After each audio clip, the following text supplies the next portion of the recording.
आज हम विषय ये लेने जा रहे हैं कि क्रिटिसिज्म और क्रिटिक उसको कैसे लिया जाए हिंदी में, निंदा और निंदक को, आलोचक और आलोचना को कैसे लिया जाए। अगर हम ये समझेंगे कि कोई निंदक ना रहे, कोई आलोचक ना रहे, कोई क्रिटिसाइज़र ना रहे, तो ये संभव है ही नहीं। क्योंकि एक पंजाबी की पोएम हम छोटे होते पढ़ते थे, तो उसका खैर मैं हिंदी में मतलब समझाऊंगा, शायद ना समझ लगे। कि मौन तार बैठिए थे आखिर सदाई जया, बोलिए जो बहुता कहने सुहांदा आवाज़ है। अगर हम चुप रहते हैं तो लोग समझते हैं पागल है, बेवकूफ़ है। अगर हम बोलते हैं तो कहते हैं कुत्तों की तरह भौंकता है। अगर हमारे कपड़े मैले होते हैं तो कहते हैं देखो कंजूस है, कुछ खाता नहीं, कोई पीता नहीं। अगर हम थोड़े अच्छे कपड़े डाल लें तो कहते हैं ये वैश्या की तरह वही कपड़े ही बदलता रहता है। अगर हम और ऐसा करें पे किसी की बात मानते हैं तो कहें देखा हमारा रोब मान रहा है। और अगर हम जवाब दें तो कहते हैं बड़ा बेलिहाज है, इसको बड़े छोटे का लिहाज ही नहीं है। तो ऐसी स्थिति जो है, अगर हम माला फेरनी शुरू कर दें तो तब भी लोग कहते हैं देखो इतना शेर सा जवान है, दुनियादारी छोड़ के माला फेरनी शुरू कर दी। अगर हमारे कोई छोटा काम करना शुरू करते हैं तो ये कहेंगे इतने खानदान का है। अगर हम बड़ा काम हमारे पास नहीं है सोर्स और कर भी लें तो तब भी कहेंगे इनको पैसे का अहंकार है। अगर हम छोड़ देते हैं तो तब कोई हमें भूखों को कोई अनाज नहीं करता। ये पंजाबी की कविता है, उसका मैंने हिंदी का रूपांतर बताया। अर्थात इसका भाव ये है कि कभी ऐसी स्टेज हो ही नहीं सकती कि कोई निंदक ना हो।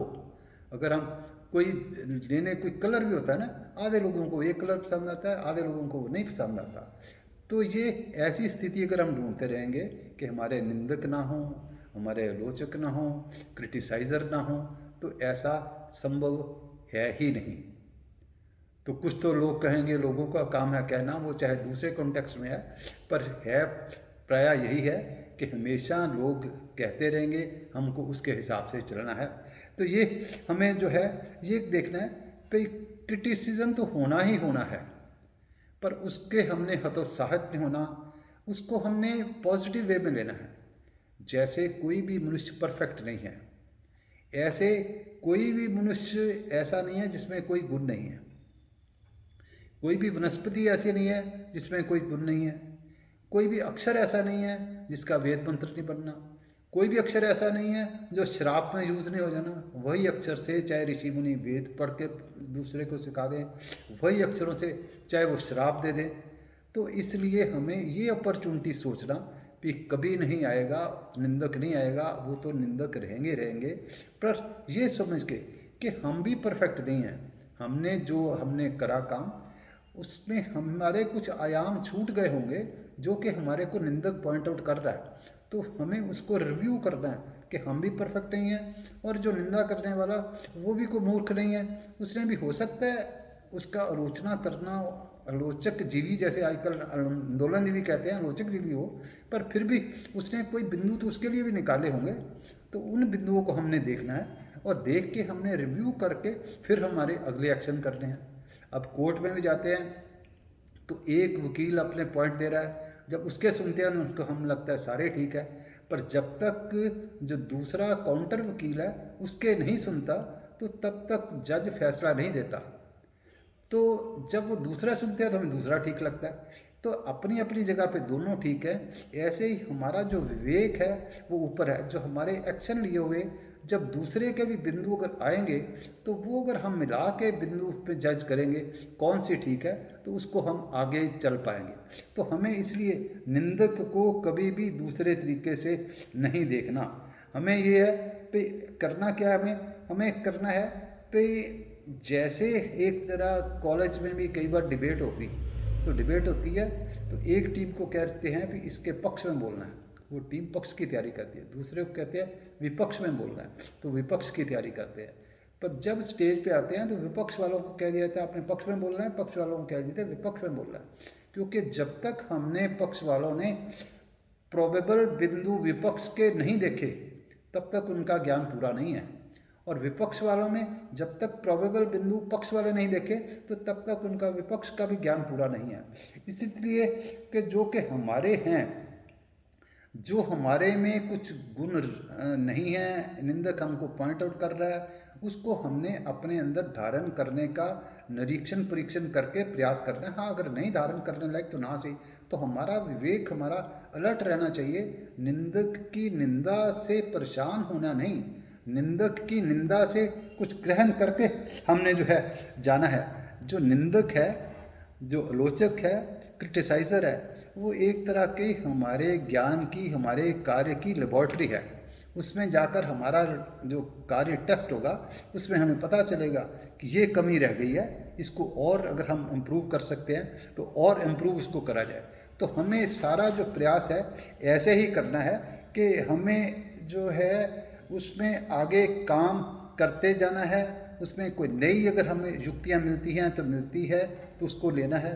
अर्जुन और कृष्ण का जो गीता का संवाद भी चला था, तो अर्जुन ने सारे पहले कहा कि मैं अपने गुरुओं को मारूंगा, ये कुल की स्त्रियां दूषित हो जाएंगी, सारा संसार ही नष्ट हो जाएगा, हमारे जो पूज्य हैं उनको हम पानी नहीं दे सकेंगे, तो मैं इससे तो खुद मर जाना ठीक है। वो एक तरह का सारा एक तरफ पे चल रहा था। ऐसा हो सकता है कि हमारे भी उसमें अगर अर्जुन की भी बात सुनते हैं प्रथम अध्याय में, तो उसका भी लगता है सारा ठीक कह रहा है। हो सकता है हमारी भी स्थिति ऐसी हो, जो वहाँ उसको भगवान कृष्ण गाइड करते हैं, तो यहाँ हम जो समझो कि कृष्ण की तरह हमको आलोचक गाइड कर रहा है। तो हमारे बिंदुओं को हम रिव्यू तो करें। फिर भगवान ने गीता के 18 अध्याय इसी बात के लिए कह दिया कि जो कि अर्जुन के प्रोबेबल उसके बिंदु थे, वो बिंदु गलत थे। और हमें भी आज भी अगर रिव्यू करेंगे तो हमें गलत नहीं लगते, पर जब कृष्ण की ज्ञान के माध्यम से उसको करेंगे तो फिर पता लगता है कि वो गलत है। ऐसे ही हमें अपने बिंदु का, कई बार हमें गलती का नहीं पता चलेगा, जब निंदक का ज्ञान उसमें डालेंगे तो फिर हमें पता चलेगा कि वो जो है बिंदु जो गलत थे, हमें उसके हिसाब से आगे जो करना है। ये जो निंदक वाला भी और दूसरा भी, ये कबीर जी ने भी एक दोहा कहा हुआ है, निंदक नीरे राखिए आंगन कुटी छवाए, बिन पानी साबन बिना निर्मल करे सुहाए। कि जो निंदक है वो अगर हमारे जो नज़दीक होगा, वो हमारे को साबुन के बिना तो और भी पानी के बिना भी हमें भी पवित्र करता जाएगा। और भी कहा जिमी वराह गली गांव सवारे, जैसे सुअर भी है वो भी सारी गली गांव को पवित्र कर देता है, तो निंदक को भी हमारे साथ रखना जरूरी है। क्योंकि जैसे हमने हिस्ट्री भी ऐसे बताती है कि जैसे इंडिया में भी इमरजेंसी लगी, उसके बाद में इलेक्शन करवाए गए, तो अगर दी देन प्राइम मिनिस्टर अगर वो अपने प्रशंसकों के घेरे में ना घिरी होती, तो उनको पता चल जाता भी कुछ लोग हमारे अगेंस्ट भी हैं। क्योंकि जो प्रशंसक जो हैं वो नुकसानदायक होते हैं। पर जब फिर इलेक्शन करवाए तो इलेक्शन वॉज लॉस्ट, क्योंकि प्रशंसकों को घेरे में। तो प्रशंसक हमारे को उतनी यूटिलिटी बिल्कुल नहीं उनकी है। थोड़ा बहुत है कि हमारे को उत्साहित करेंगे, प्रोत्साहित करेंगे, परंतु उत्साहित प्रोत्साहित के बिना जो हम में जो नुक्स है वो कौन पॉइंट आउट करेगा, हमें रियलिटी कौन बताएगा। जो रियलिटी हम निंदक के विचार लेकर के, आलोचक के विचार लेकर के हमको जो है, हमें रियलिटी का पता चलेगा, हम उसमें इम्प्रूव करते जाएंगे। एक ऐसी कहानी आती है कि रामचंद्र जी के वंशज में ही तीसरे चौथी पीढ़ी में अज राजा हुए।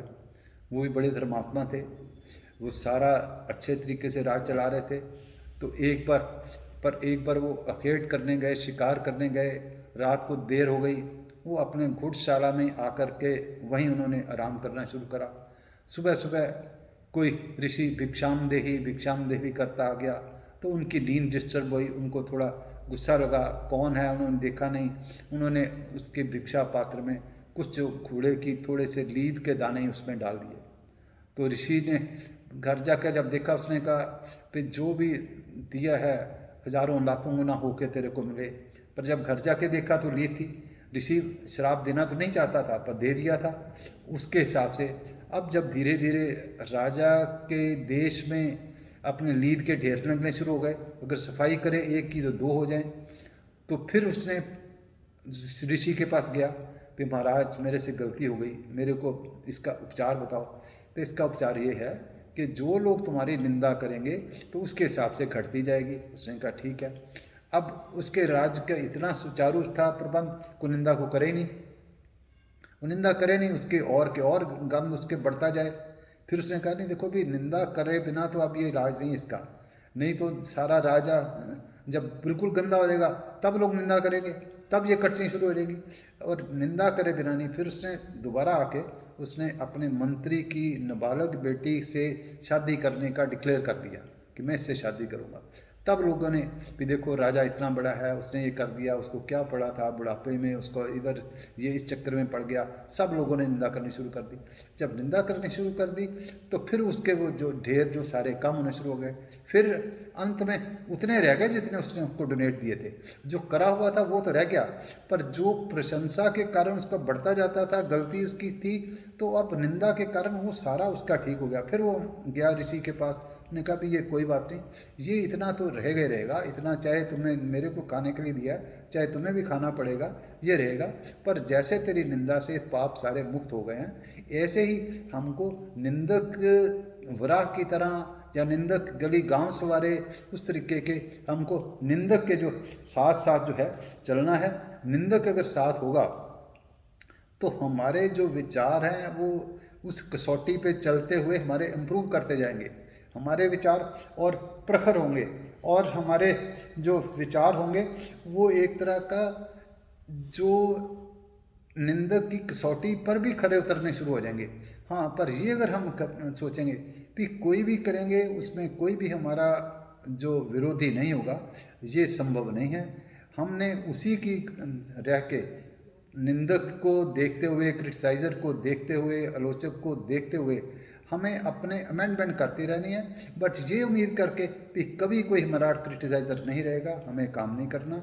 हमें निंदक के प्रति यही भावना रखनी है कि ये भी ठीक है, हमको अपना कार्य करते रहना है, उसके विचार लेके करते जाना है, और हतोत्साहित नहीं होना।